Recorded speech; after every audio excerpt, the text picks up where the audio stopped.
제 196강입니다.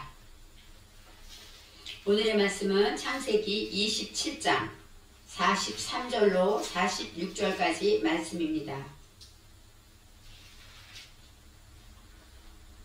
43절로 46절입니다.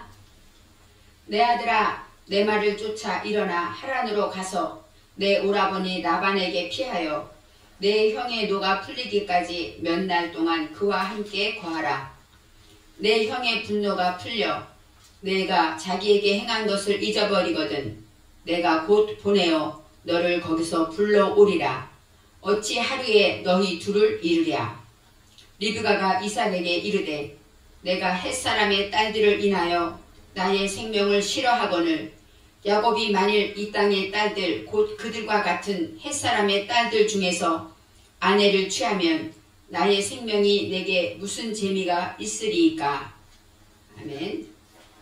오늘 제목은 몇 날 동안 거하라 입니다.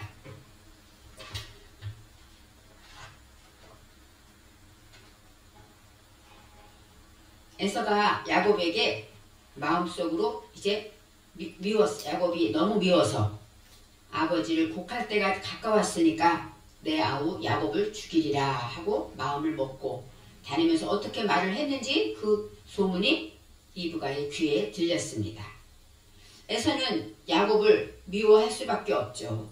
축복이 그만큼 중요하고 또 아버지의 축복 기도가 얼마나 중요한가를 알기 때문에 에서는 더 야곱을 미워할 수밖에 없습니다. 여기에서 말할 때는 아버지를 곡할 때가 되었다 이렇게 말합니다. 야곱을 죽이는데 언제 죽이냐? 아버지를 곡할 때가 가까웠다 라고 설명합니다. 아버지를 곡하다 어떻게 따지면 이제 이삭이 죽을 때가 가까웠다 이렇게 볼 수 있죠. 또 성경에 보니까 눈이 어두웠다. 그래서 야곱과 에서를 구분하지 못했잖아요. 손으로 만져보고 야곱을 에서인 줄 착각한 것처럼 어떻게 말하면 정말 늙어서 당장 죽을 것 같았을 수도 있습니다. 그렇지만 이 눈이 어두웠다 이 모든 것이 다 성경의 히브리어로 볼 때 깊은 뜻이 있었기 때문에 또 여기서 오늘 곡할 때가 가까웠다 이것도 그렇습니다. 야곱은 이제 아버지 때문에 복을 받고 나가서 축복의 삶을 살 이제 꿈이 부풀어 있었는데 에서는 야곱을 미워서 야곱을 죽이려고 합니다. 그럴 때 이삭의 마음이 어떻겠어요? 이삭도 마음이 많이 아팠겠죠. 그런데 아버지를 곡하다라는 얘기가 나오는 거예요. 아버지는 아비입니다. 아비는 조상, 아버지, 부모 이런 뜻도 있고 또 양육자라는 뜻이 있어요. 그러니까 내가 배워서 양육된 것을 말해요. 그것을 이제 곡할 때가 가까웠다라고 설명하는 것은 죽을 때가 가까웠다, 이별할 때가 가까웠다 이럴 때도 있고 또 슬퍼하다, 통회하다 이런 뜻이 있습니다. 그래서 그때 곡할 때라는 것이 야밈입니다. 야밈은 계몽의 때를 말해요. 그러니까 곡할 때가 가까웠다 그 얘기는 내가 배워서 양육받은 것을 깨닫고 나니까 정말 내가 슬퍼하게 되었다 이런 것이죠. 우리가 하나님을 알면 알수록 내 모습이 보이니까 하나님의 사랑을 깨달으면 깨달을수록 우리의 사랑을 깨닫게 되죠. 그래서 하나님을 아는 만큼 우리는 그 사랑 안에 거하고 그런 만큼 아는 만큼 우리는 부족함을 깨닫는 것입니다. 이처럼 아버지를 곡할 때가 되었다 이 얘기는 양육받은 것으로 깨닫고 계몽되고 나니까 정말 내 속에 슬픔이 너무너무 부족한 것이 이별해야 될 것이 가까이 왔다라고 설명할 수가 있어요. 이삭은 180세까지 살았다고 성경에 나와 있습니다.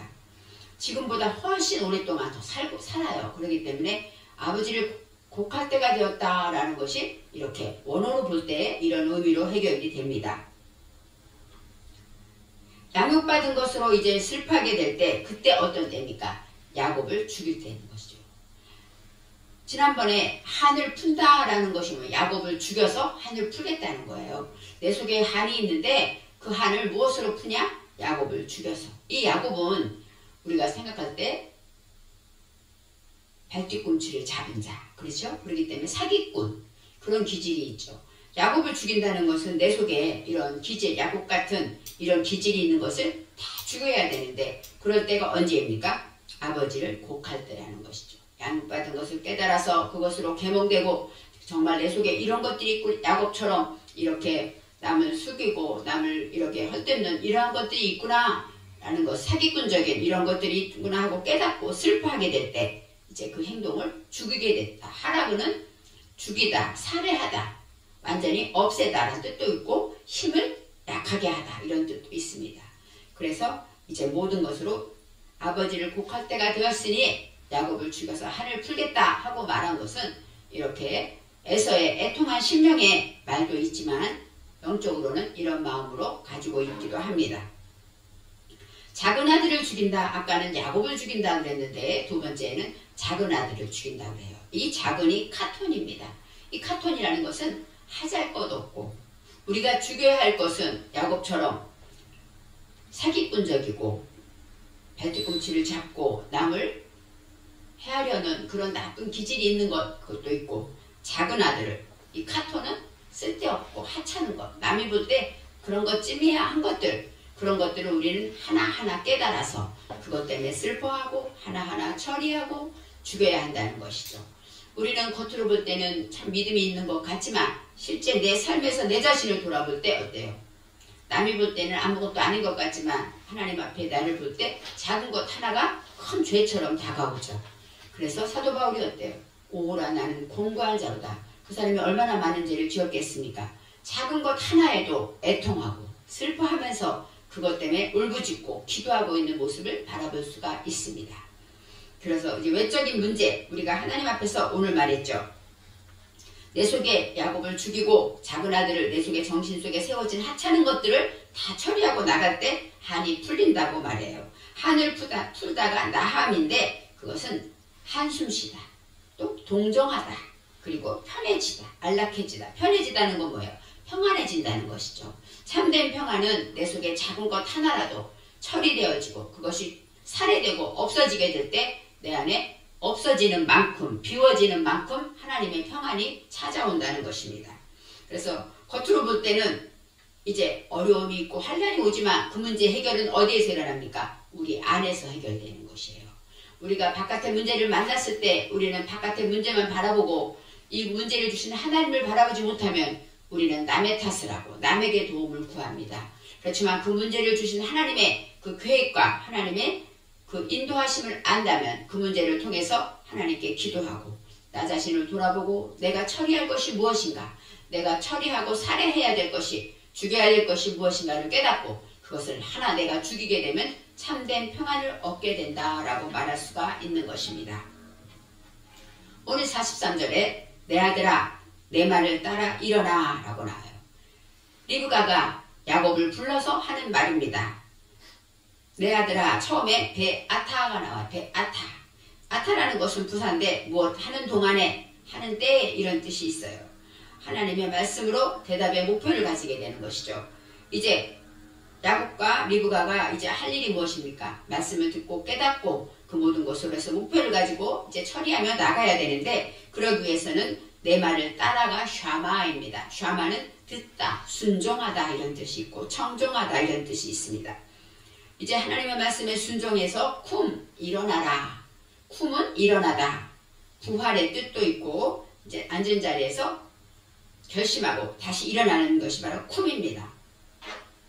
하란으로 가라고 말합니다.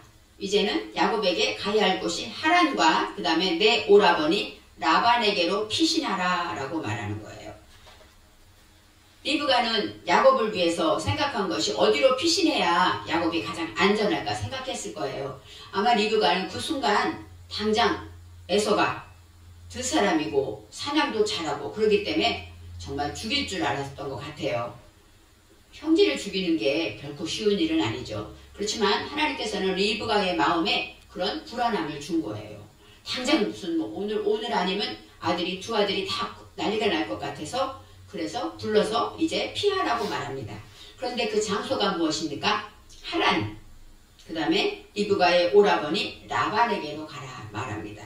이 하란이란 뜻은 하라루라는데 하라루는 태우다, 타다, 불붙다, 그리고 메마른 곳 이런 뜻이 있습니다.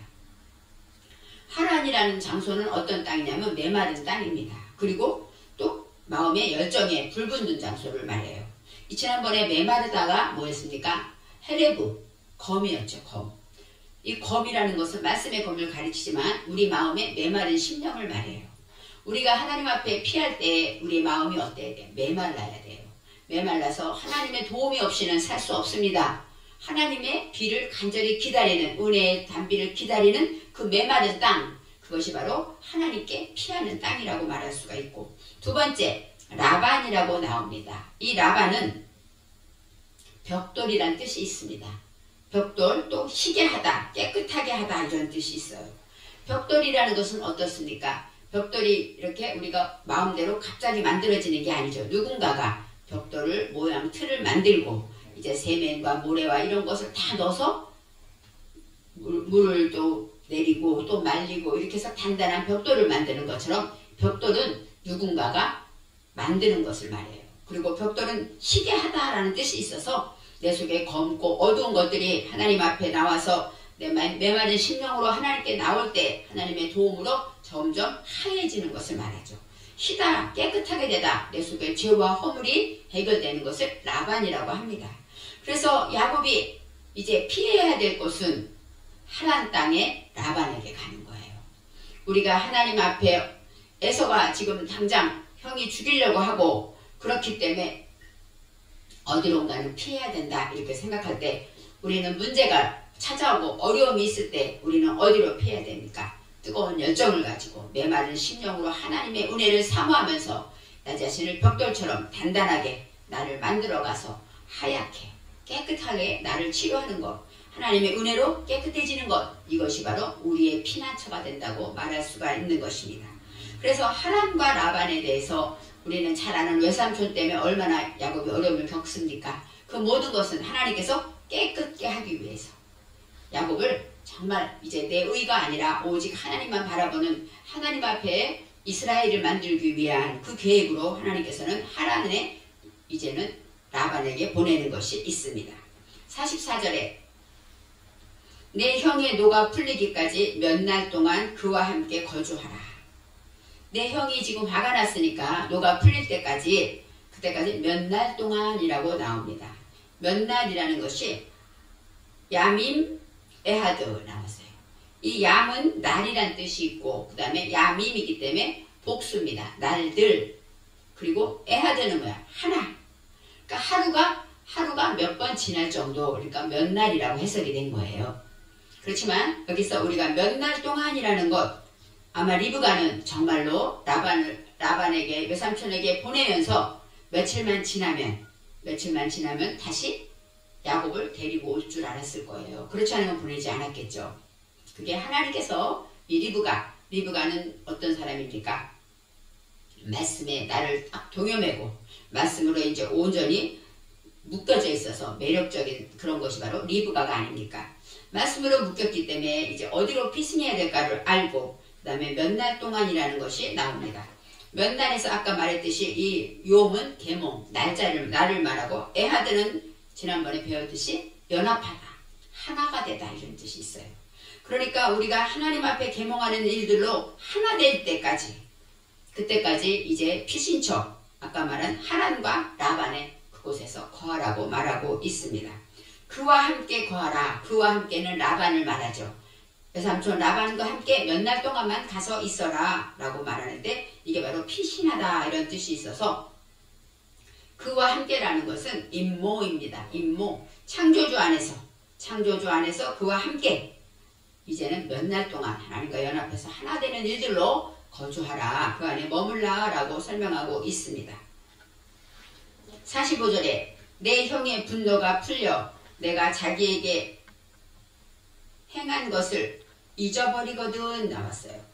내 형의 분노가 풀려서 내가 자기에게 라는 건 뭐예요? 에서에게. 야곱이 에서에게 했던 그 억울한 일, 속였던 일, 또 장자의 명분을 파축한으로 빼앗았던 일, 아버지의 축복을 다 빼앗아 갔던 일, 그런 일들을 이제 잊어버리거든 하고 나왔어요. 근데 여기서 이제 자기에게 행한 일 너에게서 이렇게 말하는데 잊어버리다가 샤카흐입니다. 샤카흐는 잊어버리다, 무시하다 이런 뜻이 있습니다.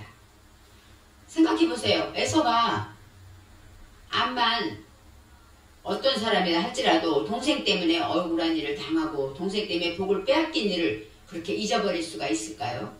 이 모든 것은 여기서 말할 때 잊어버리다 라는 것은 하나님이 말씀하신 것처럼 이렇게 하나님 안에서 무시하다, 잊어버리다 이런 뜻이 있어요. 그래서 분노가 풀렸다. 이 풀려가 슈브예요. 슈브. 화가 났던 것들을 이제 어떻게 됩니까? 회개하고 돌이켰다는 얘기죠. 내 형의 화가 이제는 하나님 앞에 회개하고 돌이켜서 회복돼서 그럴 때 이제 그 옛날에 사람으로서는 잊어버릴 수 없는 것을 내가 이제 하나님 앞에 돌이키고 회개하게 되면 하나님께서 잊게 하시겠죠. 그럴 때 멍에에서 노임을 받겠죠. 바로 내가 자기에게 행한 것을 이렇게 말할 때 우리는 사람을 잊어버릴 수가 없습니다. 그렇지만 하나님 앞에 돌이켜서 그 화낸 것들, 여기 분노가 아프입니다. 아프는 화내다, 콧바람으로 씩씩거리다. 이게 바로 아프예요. 화가 났던 것들을 다 회개하고 돌이키고 내 안에 미움과 증오와 있는 것들을 다 회개하고 돌이키게 되면 이제 야곱이 한 것들을 다 잊어버리게 된다는 것이죠. 우리도 용서해야 될 자들을 용서하지 못할 때 하나님께 기도하면, 하나님께 기도하지 않으면 그것이 계속 생각납니다. 또 내가 걱정되는 일이 있을 때 걱정되고 밤새 걱정하고 속상하고 이런 일이 있어요. 그럴 때 기도해야 합니다. 기도하지 않으면 내 생각은 그것을 잊어버릴 수가 없어요. 그렇지만 하나님께 맡기고 감사함으로 기도하게 되면 그것을 잊어버리고 그것을 기억하지 않을 수 있을 정도로 하나님께서 내 마음을 만들어 주신다는 것을 알아야 합니다. 그래서 내 형의 분노가 풀려서 행한 것을 잊어버리거든, 그 얘기는 하나님의 말씀으로 이렇게 돌이키고 이제 하나님께서 하실 때 내가 곧 사람을 보내요 라고 나왔지만 여기서 사람이라는 단어는 나와 있지 않아요. 그래서 내가 보내요, 아마 하인을 보낸다 이렇게 생각할 거예요. 너를 거기서 불러오리라. 라카호입니다. 라카호는 바로 취하다, 데려오다 이런 뜻이 있어요. 어찌 하루에 너희 둘을 잃으랴 라고 아들 둘을 잃을까봐 두려워 떨면서 이제 리브가가 결단을 하고 이제는 야곱을 라반에게 보내기로 결심하는 가운데 있습니다. 46절에 리브가가 이삭에게 이제 허락받는 장면이 나옵니다. 리브가가 이삭에게 이르되 내가 헷사람의 딸로 말미암아, 헷사람의 딸들, 여기서 헷이 헤트는 어떤 뜻이냐면 두려움, 공포, 겁에 질리다 이런 뜻이 있어요. 햇사람의 딸들, 왜냐면 에서가 먼저 이제 이방 여인 햇사람의 딸들과 결혼을 했죠. 그래서 그때부터 뭐라고 그랬냐면 이삭과 리브가의 근심이 되었다고 그랬어요. 왜냐면 믿음의 조상으로 이제 가보를 이어야 되는데 이방 여인, 그곳에 있는 이방 여인과 결혼했기 때문에 걱정거리가 되었다고 했어요. 거기서 말하는 이 헷이 바로 두려움과 공포를 가리키고 있습니다. 딸이라는 것은 빼노트입니다. 빼노트는 빼는 아들이고 거기 오트, 여성 복수가 붙어서 생산적인 목표를 가진 것이에요. 하나님의 말씀을 듣고 이제 딸은 그것에 대해서 정신에 세우고 그것을 인해서 생산적으로 지키고 행해 나가는 것들을 딸이라고 말해요. 딸들로 말미암아 내 삶이 싫어졌거늘, 여기서 내 삶이라는 것은 하이래요. 내 생명이 살고 싶지 않습니다 이런 뜻이에요. 싫어졌다가 쿠추인데 쿠추는 잘라내다. 또 모든 것을 농사하면 마지막에 추수하다 이런 뜻이 있어요. 그러니까 녹초가 되고 이제 다 귀찮고 다 잘라내고 싶고 내 삶이 이제 살고 싶지 않습니다 하고 이제 리브가가 이삭에게 하는 말입니다. 야곱이 만일 이 땅의 딸들은 뭐야? 그 마음밭에 하나님 앞에 세워진 그 마음 안에서 정신에 세워진 것들, 그들과 같은 햇사람의 딸들 중에서 아내를 맞이하면 야곱까지, 에서가 이제 이곳에서 이방 여인과 결혼을 했는데 그것 때문에 내가 살고 싶지 않은데 만일에 야곱까지 그렇게 된다 하면 하고 말하는 것이죠. 내 삶이 무슨 재미가 있으리까 라고 말하고 있어요. 햇사람의 딸들 중에서 아내를 맞이하면 내 삶이 무슨 재미가 있으리까. 우리가 생각해도 리브가가 지혜롭게 이삭의 마음을 움직여서 야곱을 이제 외삼촌네 집으로 갈 수 있도록 허락받는 것인데, 우리가 여기서 말할 때 내 정신에 야곱 이제 그들과 함께 아내를 맞이하다. 그것은 맞이하다가 락하우 취하다고. 아내는 이샤입니다. 이샤는 이쉬는 남자죠. 그래서 남자를 향한 것, 이것이 바로 이샤, 여자를 말하고 이 아내라는 뜻이 있습니다. 하나님 안에서 이제 하나님의 말씀에 씨를 주고 세워자, 씨를 줄 자가 이시기 때문에 씨를 주는 것을 향해서 그것을 취하기 위해서는 내가 어떻게, 무슨 재미가 있으니까 어찌하겠습니까? 라고 묻는 거예요. 무슨 재미가 있을까? 라마는 의문사로서 무엇입니까? 내 사는 것이 무슨 재미, 무슨 뜻입니까? 내가 어떻게 살겠습니까? 이렇게 말하는 것이죠. 에서가 이방 여인을 취했고 만일에 야곱까지 그런다면 나는 살 재미가 없습니다. 이렇게 이삭에게 하는 말입니다. 리브가는 몇 날만 지나면 야곱을 데려올 줄 알았어요. 그런데 리브가는 한 번 남편을 속이고 이 모든 이 대가로 인해서 20년을 어때요? 아들을 멀리 두고 그리워하면서 살지 않았습니까? 하나님 안에서 하나님의 계획과 사람의 계획은 이렇게 다릅니다. 우리는 몇 날인데 하나님은 그것을 통해서 그 먼 기간 동안에 야곱을 훈련시켰죠. 또 우리가 말할 때 야곱을 어디로 표신합니까? 라반 외삼촌의 집인데 그 땅이 하란입니다. 하나님 말씀으로 메마른 곳, 불붙은 열정이 있는 곳, 그런 안에서 벽돌처럼 나를 단단히 메어져 가는 야곱이 할 일은 이제 벽돌이 되는 일이죠. 그곳에 가서 하나님의 일을 하기 위해서 준비된 자가 12지파의 조상이 되기 위해서 야곱은 준비되고 훈련되는 곳으로 가게 되는 것입니다. 저와 여러분도 몇 날 동안 하고 생각했던 것들이 하나님의 시간 안에서 하나님이 하실 때 조급해하지 말고 감사하면서 하나님이 더 큰 일을 계획하고 있음을 믿고 오늘처럼 리브가처럼 우리가 거할 처소가 어딘가를 생각하는 저와 여러분이 되시기를 바랍니다.